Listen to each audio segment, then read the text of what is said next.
23 अक्टूबर 2008 को नासिक से मुझे उठाया है एपी बागड़े ने। मैं कुछ चमत्कार बता रहा हूँ एक केस का।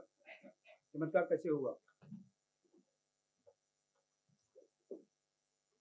24 अक्टूबर 2008 को सुबह हमको लाए काला चौकी। वहाँ पर 8 दिन कंटिन्यू मारपीट जो भी था वो हरकत में निकल दिया था। उसके बाद हमें हमारे पास जो आर्मी का कार्ड था बोले फेक कार्ड है, नकली है। उसके आधार पर एक केस बना करके वेपन केस में फार्म एक्ट में हमको कुर्ला कोर्ट में केस कर दिया।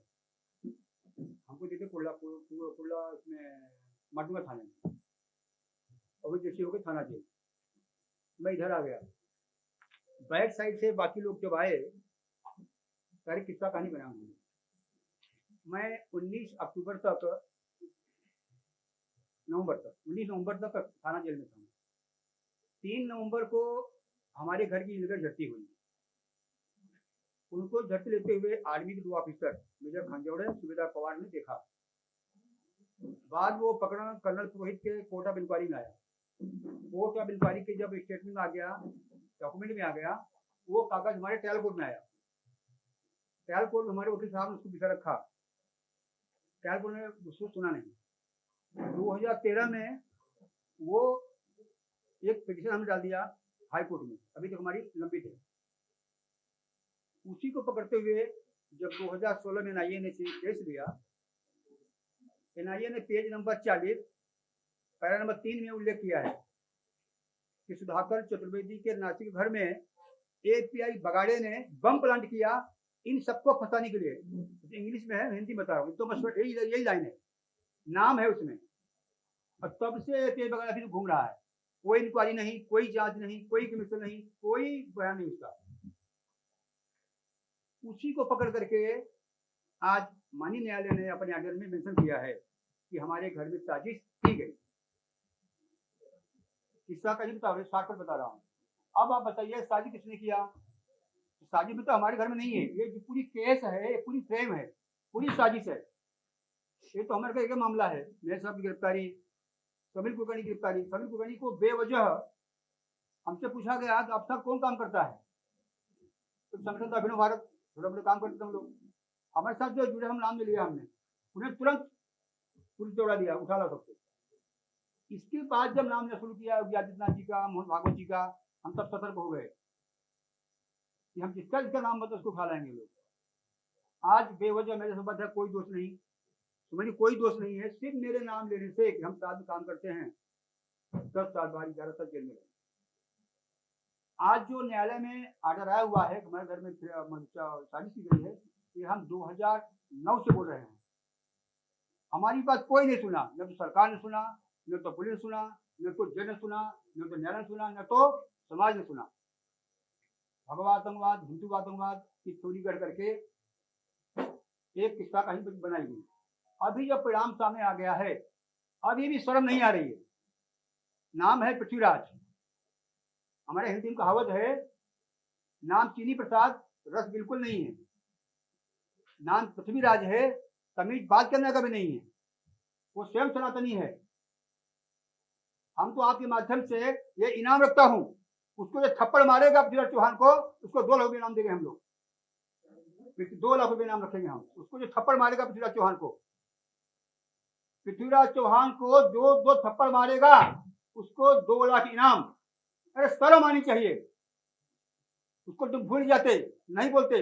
अभी सिंधी जी के बयान आया है भगवा आतंकवाद पर। उसने पूछा कि आपने बोला, तो उन्हें थोड़ा डिनाई कर रहे हो। नहीं, हम इससे नहीं बोला था।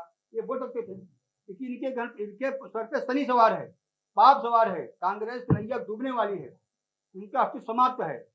ये दीपक बुझने वाला है। जब बुझ रहे हैं तो तड़प रहे हैं। अभी हो गया तो हो गया।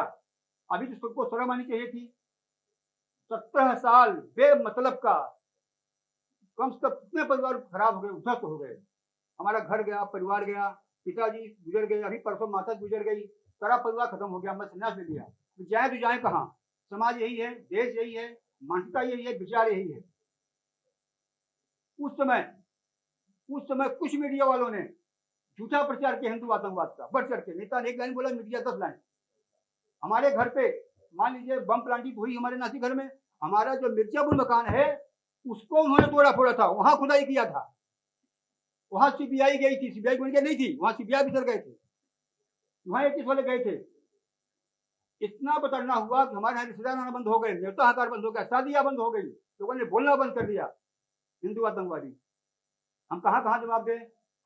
अभी भी समस्या हमारे पास है, अभी आपके माध्यम से हम बोल रहे हैं, लेकिन समाज वही है, मानसिकता वही है, डर वही है। सत्ता में आए क्या होगा? सत्ता में आए क्या होगा? मतलब पूरा समाज सरकार चलाएगी, समाज कोई जिम्मेदारी नहीं है। तो आपके माध्यम से जो देश में प्रबुद्ध वर्ग है, बुद्धिमान वर्ग है, जो प्रतिष्ठित है, उनको आह्वान करता हूँ कि चोरों उचक्कों हरामखोरों से सावधान रहिए, इनको मतदान नहीं करना है। मुसलमान इस्लाम बाजू रखिए, आप छोड़ दीजिए, वो विषय नहीं है। हमारा इतिहास गवाह है, हम सबको जब जब फंसाया गया है, चाहे छत्रपति शिवाजी महाराज हो, चाहे वीर सावरकर हो, चाहे चैतर टोपे हो, सब गद्दारी हिंदुओं से हुई है। एक भी मुसलमान देना निकला लाइन में। सिंधे मुसलमान है क्या? राहुल गांधी मुसलमान है क्या? कोई मुसलमान है इसमें जो हमको हिंदूवादी मत बोला? कोई नहीं बोला, सब हिंदू हैं। ये कौन से हिंदू हैं? कौन सी मानसिकता है? कौन से खाना खाते, कहाँ गंद खाते हुए, कौन सी बाप की संतान है, कौन से डीएनए है इनका? तो हमको उसमें ध्यान रखना है। अब हमारी पीड़ा, हमारी समस्या ये आपके प्रेस काफी सोचने में नहीं है। हम लोग जो प्रताड़ित हुए, जो अन्याय हुआ, और धीरे धीरे उसको बोलने का प्रयास करेंगे, लेकिन इसके आगे अभी जो बोला पृथ्वीराज चौहान ने, सनातनी, तो अभी तो गड़बड़ है। अभी हम पीछे को जहाँ भूल सकते हैं, छोड़ दो, जान दो भगवान धन्यवाद, लेकिन सनातनी अगर बोलोगे, लोग तुम्हारे रोड पर तुम्हारी लुंगी उतार लेंगे, यही समाज उतारेगा तुम्हारा। और आगे तो आने चुनाव में तुम तो छोड़ो, तुम्हारी पूरी पार्टी समाप्त हो जाएगी, क्योंकि यहाँ से भागना पड़ेगा।